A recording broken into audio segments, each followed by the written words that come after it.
Assalamualaikum warahmatullahi wabarakatuh. Perkenalkan, nama saya Husnul Khotimah Setia Cahyandari dari program studi Geografi Lingkungan. Saya akan menjelaskan mengenai cara untuk membuat proyek geoserver Kabupaten Kupang dengan menggunakan perangkat lunak geoserver. Sebelumnya, video ini dibuat untuk kepentingan responsif praktikum basis data dan infrastruktur data spasial. Saya akan menjelaskan sedikit mengenai definisi dari geoserver terlebih dahulu. Jadi sebenarnya apa sih geoserver itu? Dikutip dari Budiawan dan Husni tahun 2010, geoserver merupakan perangkat lunak open source yang dibuat dengan menggunakan Java dan berfungsi untuk menampilkan serta memanipulasi data geospasial untuk penggunanya. Nah, data spasial yang terdapat pada geoserver ini dapat diakses oleh semua orang jika server tersebut memiliki IP publik. Maka dari itu, publikasi basis data spasial dapat dengan mudah dilakukan dengan menggunakan perangkat lunak geoserver. Selanjutnya, perangkat lunak apa saja yang dibutuhkan untuk membuat suatu project geoserver?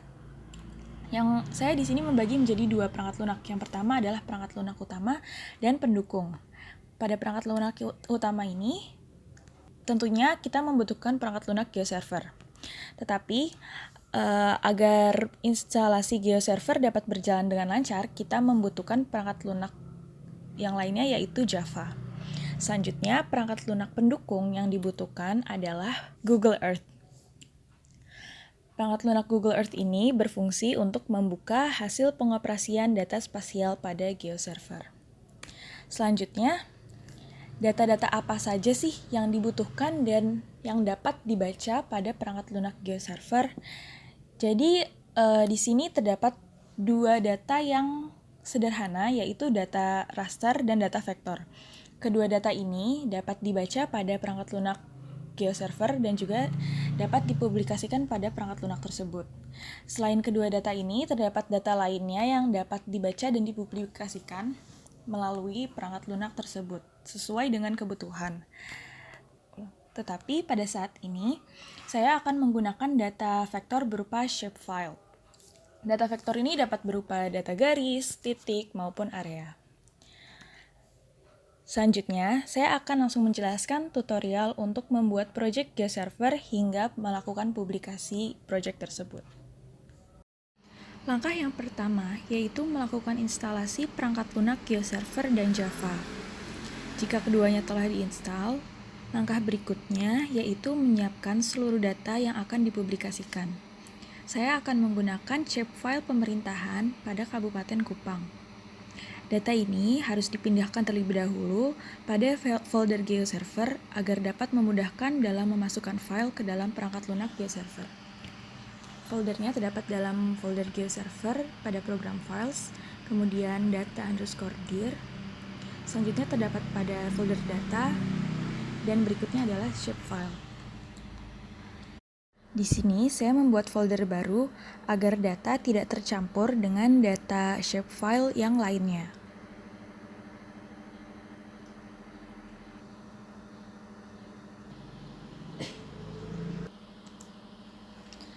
Langkah selanjutnya yaitu melakukan pencarian Start Geoserver pada menu pencarian. Klik, dan akan muncul skrip seperti pada layar.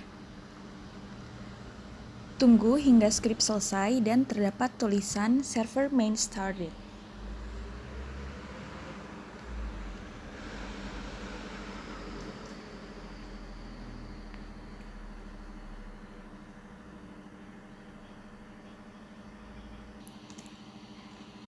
Jika sudah muncul tulisannya, maka selanjutnya dapat membuka browser dan memasukkan alamat seperti yang tertera pada layar.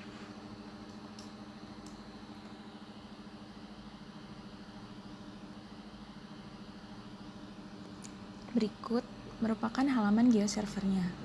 Selanjutnya yaitu melakukan login sesuai dengan username dan password yang telah ditentukan pada saat melakukan instalasi perangkat lunak. Jika sudah, akan ditampilkan halaman utama pada geoserver. Selanjutnya yaitu membuka menu workspace yang berfungsi sebagai folder utama dalam pembuatan project GeoServer.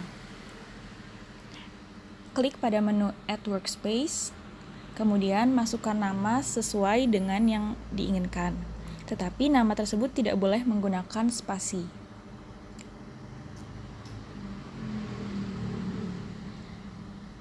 Selanjutnya, memasukkan namespace Yuri seperti yang terdapat pada layar. Tetapi pada alamat website di akhir disesuaikan dengan nama yang telah dibuat pada kolom sebelumnya. Jika sudah selesai, klik Default Workspace, kemudian Save Workspace-nya. Workspace yang telah dibuat akan muncul pada list dan dengan tanda checklist pada tulisan Default. Selanjutnya yaitu membuat store baru pada menu Stores. Pembuatan ini dengan cara mengklik Add New Stores. Kemudian akan muncul menu yang digunakan untuk mengatur format data yang akan dipublikasikan. Di sini saya menggunakan format data berupa shapefile. Selanjutnya yaitu memilih workspace yang tadi sudah dibuat.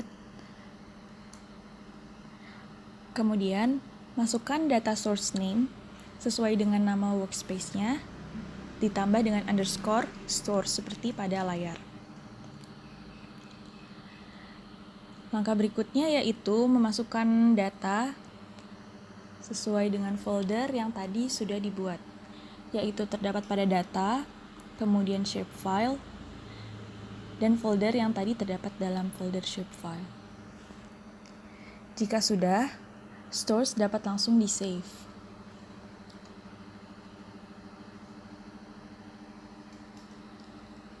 Kemudian, kita akan membuat layer baru pada menu Layers.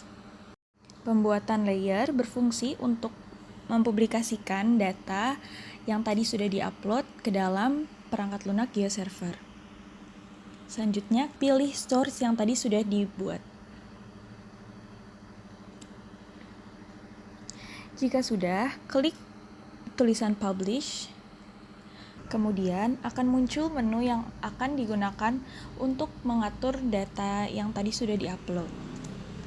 Yang terpenting di sini adalah mengatur koordinat sistem disesuaikan dengan shapefile yang tadi sudah diupload.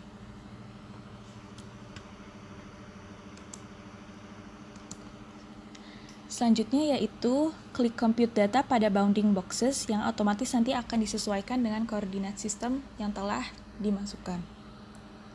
Akan tertera pula atribut table pada shapefile data yang telah kita upload. Selanjutnya, klik save.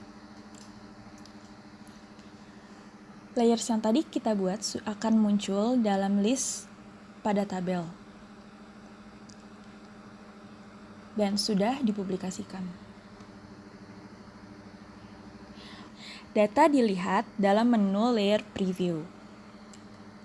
Di sini akan muncul tabel seperti pada Layers. Kemudian cari layers yang tadi sudah kita masukkan. Dan di sini terdapat 3 jenis data yang dapat dibaca. Yang pertama adalah Open Layers. Open Layers merupakan data grafis yang dapat dilihat menggunakan tab GeoServer. Di sini terdapat pula keterangan atribut table pada setiap titiknya dan juga tertera skala pada petanya. Selanjutnya yaitu data GML. Data GML ini merupakan data berupa script yang berfungsi untuk merepresentasikan informasi spasial. Di sini datanya juga dibuka dari perangkat lunak GeoServer-nya. Yang terakhir yaitu data KML. Data KML ini merupakan data vektor yang dapat dibaca dengan menggunakan Google Earth. Data KML akan otomatis terdownload dalam format Google Earth.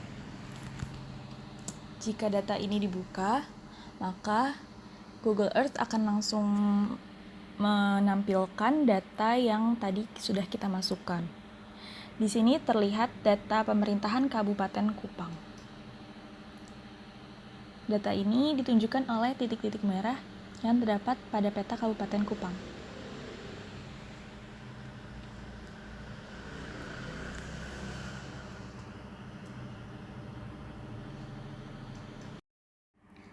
Berikut merupakan hasil dari proyek GeoServer yang tadi telah dibuat.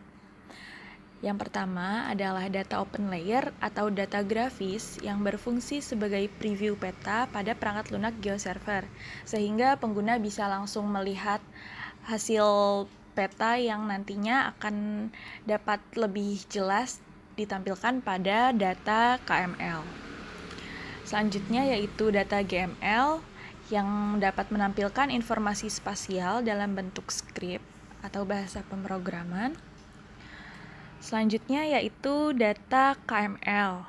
Nah, data ini otomatis akan terbaca pada Google Earth. Seperti yang telah dijelaskan sebelumnya, GeoServer juga dapat membaca data vektor dalam bentuk garis seperti ini, maupun dalam bentuk area. Dapat disimpulkan bahwa perangkat lunak GeoServer merupakan salah satu perangkat lunak yang dapat digunakan untuk publikasi basis data dan infrastruktur data spasial dengan sangat mudah bagi pengguna maupun pembuat data. Sekian dari saya, mohon maaf apabila terdapat kekurangan atau kesalahan kata. Wassalamualaikum warahmatullahi wabarakatuh.